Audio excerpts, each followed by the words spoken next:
Atiku and Peter Obi, like you know before now, were political couples under the PDP before they splitted and went their separate ways. Information reaching me states clearly, substantially that Atiku and Peter Obi are planning a kind of collaboration to stop TINUBU from being elected in 2027. The 2023 elections revealed the fragmentation among opposition parties, which arguably contributed to Bola Tinubu's victory. But with Atiku and Peter Obi reportedly working on a potential merger for 2027, how crucial is this alliance in preventing a repeat of their fragmented campaigns in 2023, to start with? Yes, I think that both Atiku and Peter Obi by now have thoroughly reviewed what they've come to the conclusion that some mistakes were made that if they had avoided, the outcome of that election would have been different. No doubt about it. If you tally the votes of the opposition, that's talking about Kwankwaso, Peter Obi, and Atiku, if you put their votes together, they will have defeated TINUBU with an audacious margin. But that was not what happened, because they decided to go their separate ways. PDP, in fact,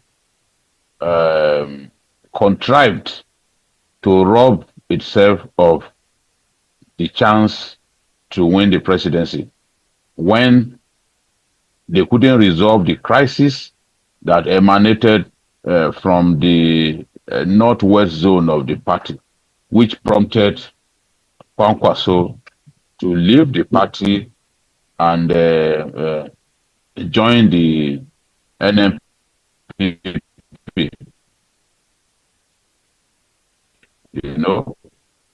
He didn't have to form the NMPP. One of his candidates to pick a top job, a top position in the PDP from the northwest zone, but the governors opposed that, and in the end, Obi had worked together with Obi's votes added to. Clearly, some mistakes were made, and I will explain how the PDP allowed that. I didn't realize at that time we out of the PDP. Normally, produce the governor. That ex-governor ought to be the leader of the party in the state. That has always been the tradition, not just in PDP, but in the APC. But in the months leading to the presidential election, the PDP removed Peter Obi as the leader of the party. Having listened to the arguments of those who are bent on pulling Obi down, because Obi was interested in the presidency, that it was better to let somebody else have the leadership of the party in Anambra State.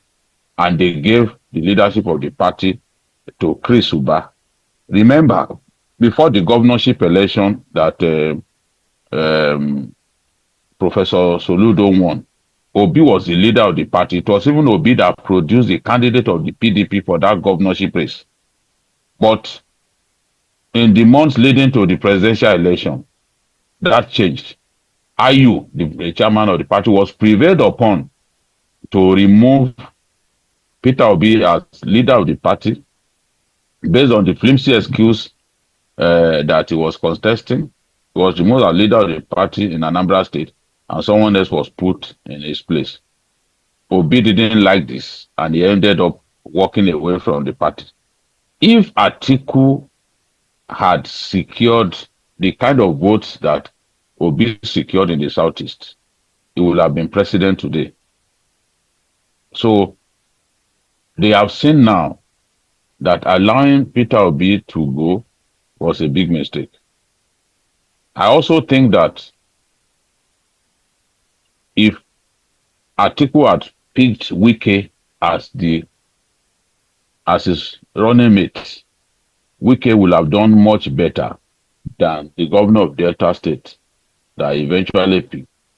Wike controlled the structures of the party in most of those South states, including states where the PDP did not have a governor. Wike was quite strong in all of those places, and that was why you saw that he performed very well in the presidential primaries of the party.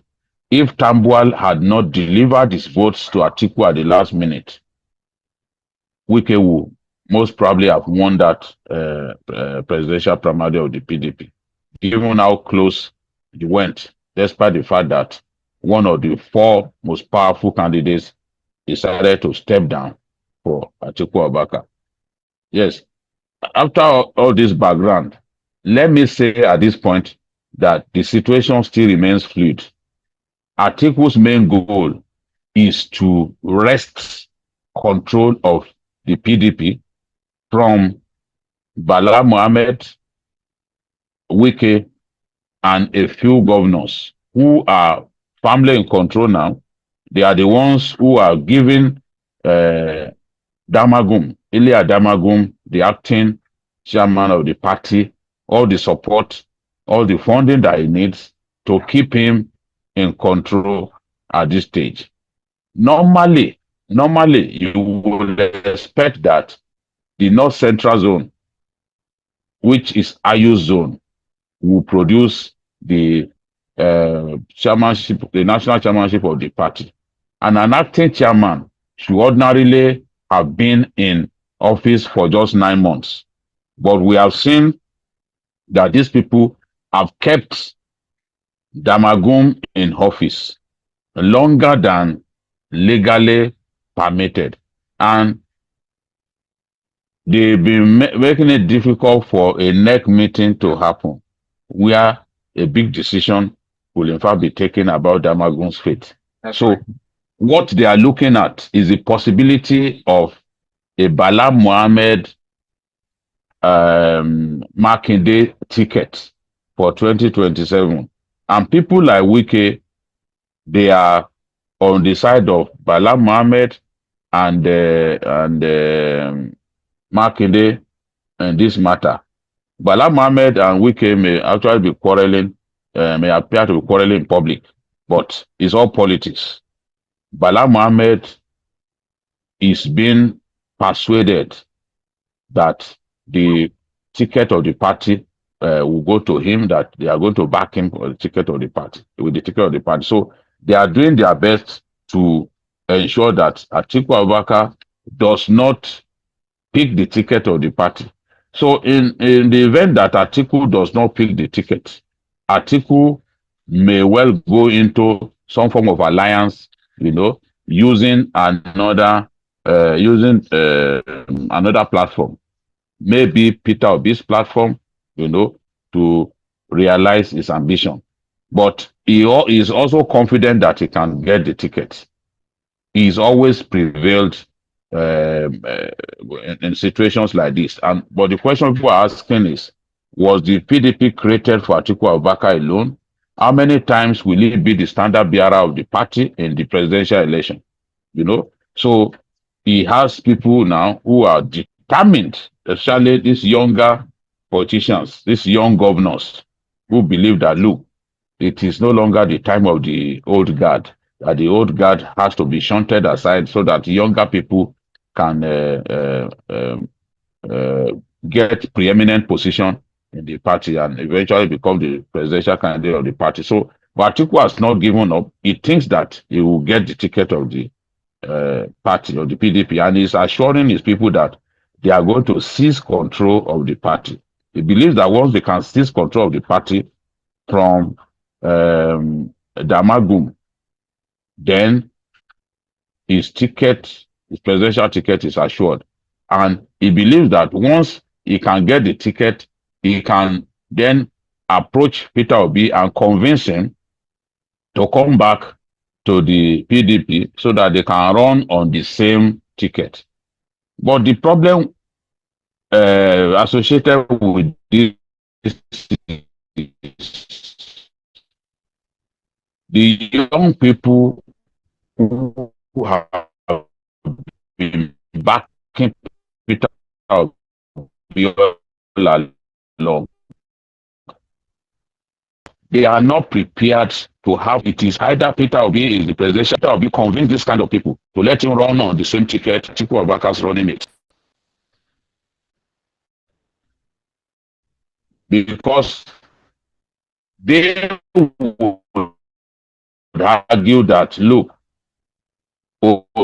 Atiku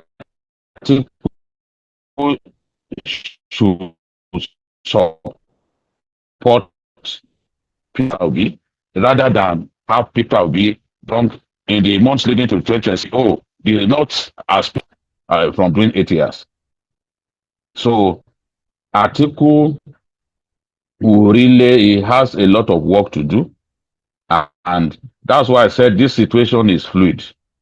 If Peter Obi gets all the vibes pointing to the fact that his supporters don't want him to be running mate to anyone, he's not likely to agree to be Atiku's running mate. And he too will be pushing that Atiku should back his candidature. So this situation is still fluid. We are in 2024. It's still 3 years to the election. You know, election is 2027. It's still almost 3 years to the election. So the people, all of these permutations, yes, politicians are very confident, very optimistic people. But you and I know that there are issues. And the opposition is generally weak to muster the capacity to take on the ruling party. It's difficult in a season when the opposition parties are being fragmented. You can see what's happening in the Labour Party now. No, it's already fragmented. The leadership of the party has been disowned by the likes of Governor Oti, the sole governor, the platform of the party. The leadership has been disowned, but the judiciary has insisted that Abure is the leader, is the chairman of the party. Obi and the supporters are not likely to take this. The labor arm of the Labour Party is also not likely to take this, which could eventually lead to the fragmentation and dismemberment of the Labour Party. Where will all of this also leave Peter Obi's ambitions?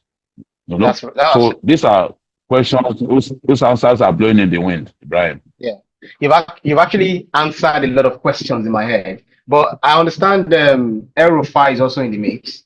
Atiku, Peter Obi, and say El-Rufai, come from markedly different political backgrounds. So given the ideological differences and historical rivalries among these leaders, how sustainable is this alliance beyond mere electoral objectives? Because before you answer that, because some Nigerians may view the collaboration as opportunistic rather than transformative. So with that skepticism likely to arise over this alliance being perceived as merely a stop TINUBU movement, how do you think this they can convincingly present themselves as champions of change? No, these people do not really care. As far as they are concerned, whatever steps can be taken to stop Bola Tinubu from getting a second term, they have to do it. And they are determined. They believe that if they do not come together, Bola Tinubu, no matter how unpopular you think he is, the country will find a way to get a second term. Maybe in the months leading to the election, we'll see some things happening that will sway the minds of our people. No? How many people gave him a chance? The power of incumbency is there. Here is a man who fought, who clearly did not get the support of the national chairman of his party. he didn't get the full support of the president of the country. The president agreed to take part in 10 of Tinubu's campaigns. And those states that he will go to were listed. Ultimately, a number of those states. But the point that the people, voters were worried, they were worried that that happened, you know. So, but the cabinet of the president at that time, Buhari, was divided. More than half of them chose to support a different person, but he still managed to win. So with power in his hands, you and I know that it will take some stopping.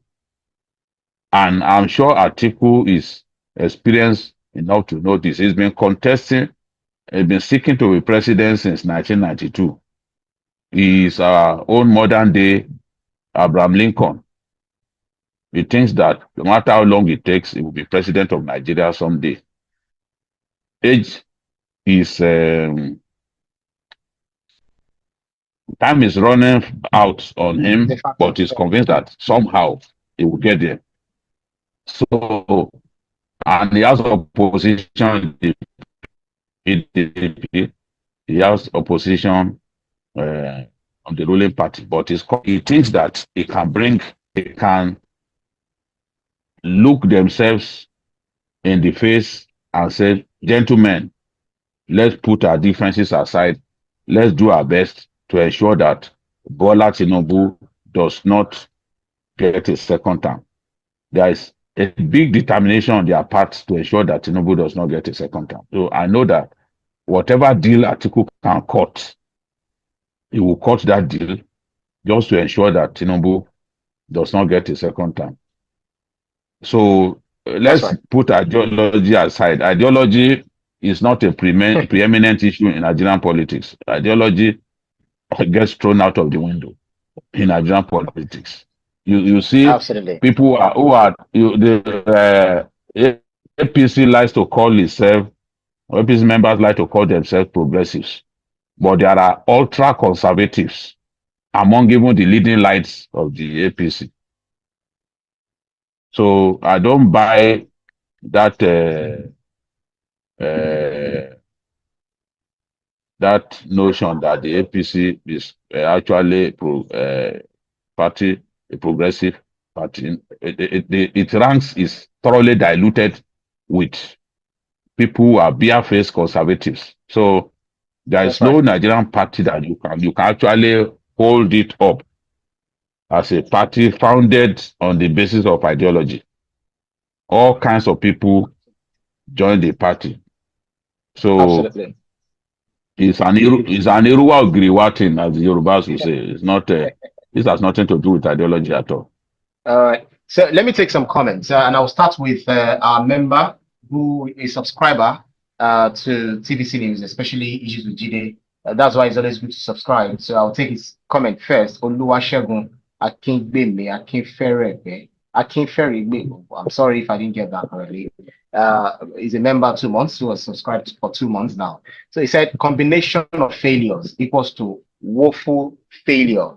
You have no mercy at all in your analysis. Olukayode, it will be like power. Therefore, both of them cannot work together. Oluwasegun Akingbemi. Okay, I think I've already read that. TG Associate says, BKO, will PDP zone the tickets to the north in 2027? He will answer that when I take the rest of the comments. Nelson Adefe, a regular contributor. Nelson, it's very important that you also subscribe. Atiku, Obi lost their chance immediately. They greedily split from working together. PDP, like few other parties, failed to be tough opposition due to greed for power and overambition with empty campaign strategy. Please always write, not in shorthand, always write properly so that it will be easier for me to read. Promise Emmanuel says, Babajide is an expert on explaining issues bordering on Nigeria. God bless you and keep you healthy. We say amen to that. Oporia Elvis says, Atiku has faith like Buhari who contested many times. And this says, Oluwaseyi or Jeremy says, if Ashwaju will not get second term, will power then shift to the north come 2027? So, yes, I would like you to answer these in light of vis-a-vis the question of TG Associates, who says, VKO, will PDP zone the ticket to the north in 2027? And Oluwaseyi also asking a similar question, saying that it will power shift to the north in 2027 if Ashwaju will not get second term. These are funny questions, interesting questions, I should say, rather. PKO. Yeah. No, it's a very easy question to ask whether PDP will zone the presidency to a region. They are not going to zone to any region. People will be free to contest. You can see that even the APC, people contested from the south, people contested from the north. Aspirants came from the north, contested.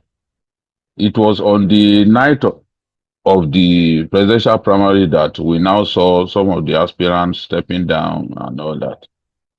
But even in spite of that, we saw that the then Senate president, whom Asiwaju had helped his political career in many ways, he decided to contest against Asiwaju. So there was nothing like, oh, power being zoned to the north, therefore nobody should contest against the leading candidate from the south. I can predict that in 2026, when the primary election of the PDP will be held, there will be no encumbrance. People will contest from the north and from the south. It then depends on how Atiku is able to play his politics. Right now, he's finding it extremely difficult to take control of the party. And Atiku is not as buoyant as he used to be. If you want to take control of the party, you must be ready to spend money. And it's a long time between now and 2020 and the last quarter of 2026. So he's not aggressively funding or oiling the structures of the party at the national level. The people who are oiling the structures of the party, they are the ones funding the party and making Ilya Damagun so strong and difficult to remove from his position as acting chairman. So if Atiku can get more governors, for example, I know that the governor of Bayelsa, for example, does not support the Bala Mohammed Makinde group.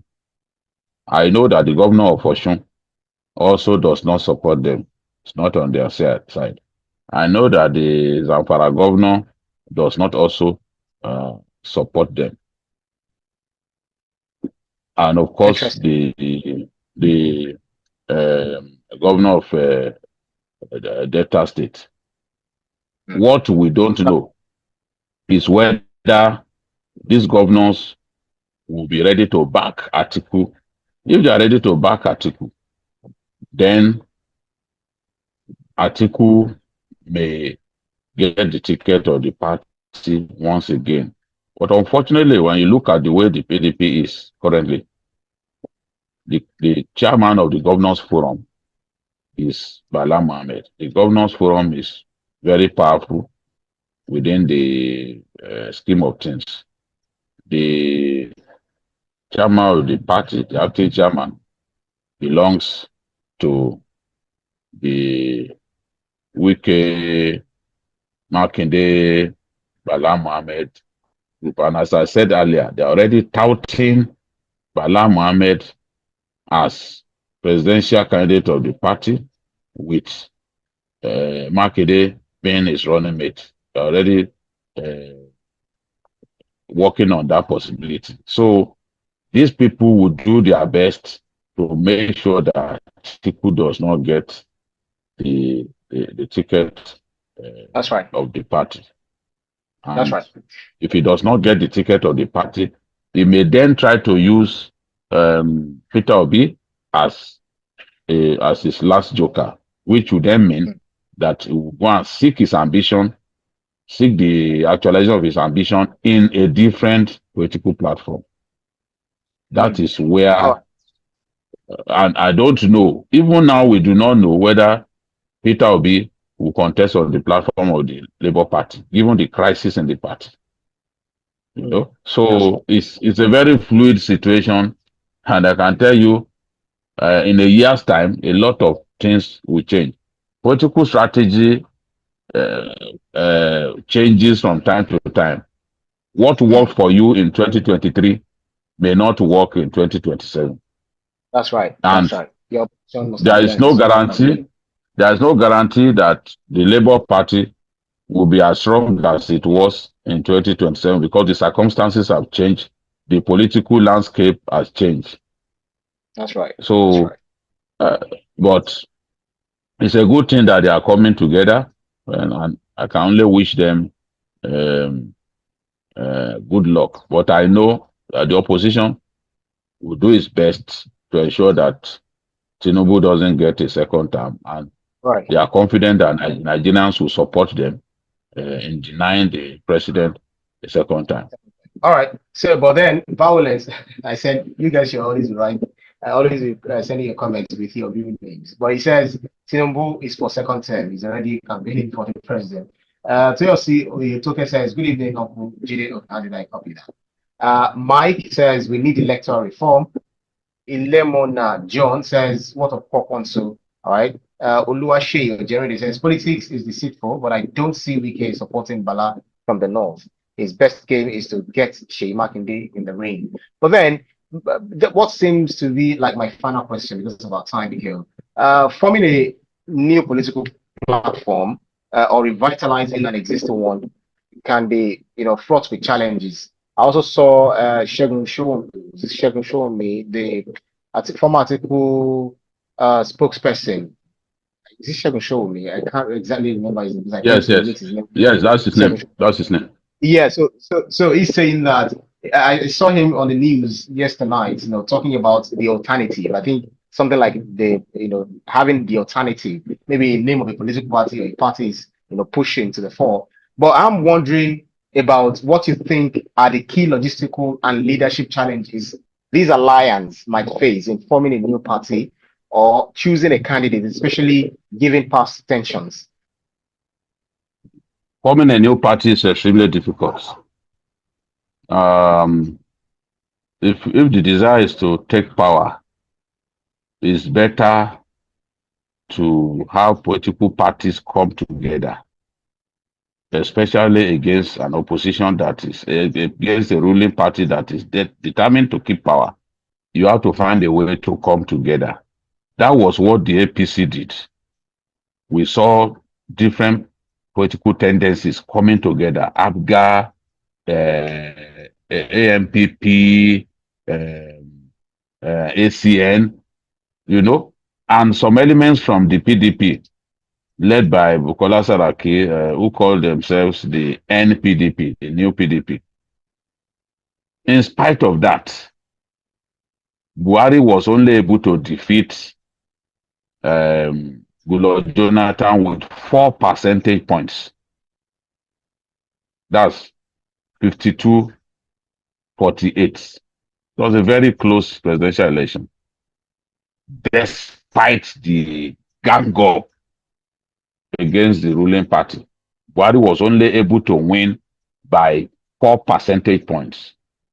So, if anyone thinks that going to form a new party could help it to take power in Nigeria, that person needs to re-examine his strategy, because that is not going to work. It's not going to work. The best bet is for the existing parties to come together, form a durable alliance, an alliance that can stand the test of time, which will enable them to take power. It's not easy to dislodge a ruling party. It's not easy at all. So the best bet is for them to come together, instruct their supporters, to vote for a particular candidate. But forming a new party would not solve the problem. Forming a new party would not guarantee victory. It takes time to nurture it. Interesting. All right, so let me take just about the last comment. We have Godwin James saying GD who will vote APC, and Olukayode Ayodele responding said, "What many Nigerians will vote for APC?" And Justified says President Tinubu should try and solve the problem of hunger and naira devaluation to convince the masses of having their trust for 2027. Do you think he actually made a very cogent point there? Very quickly, if you can do that. Yes, yes, that's a very valid suggestion. The president has to do his best to ease the pains of Nigerians. Otherwise, Nigerians will speak with their votes. It's something that the president needs to do. I expect that in the months before the election, we'll begin to see the fruits of the reforms of the president.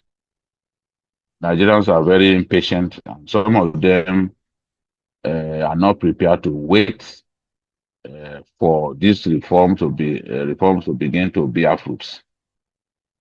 So the president must take steps to ease the pain of the people and get his message across to the Nigerian people. They must see that indeed it means well, and their communication to the Nigerian people has to improve.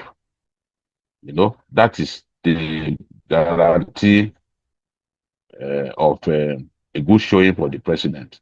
2027 election, but 2027 is a long time.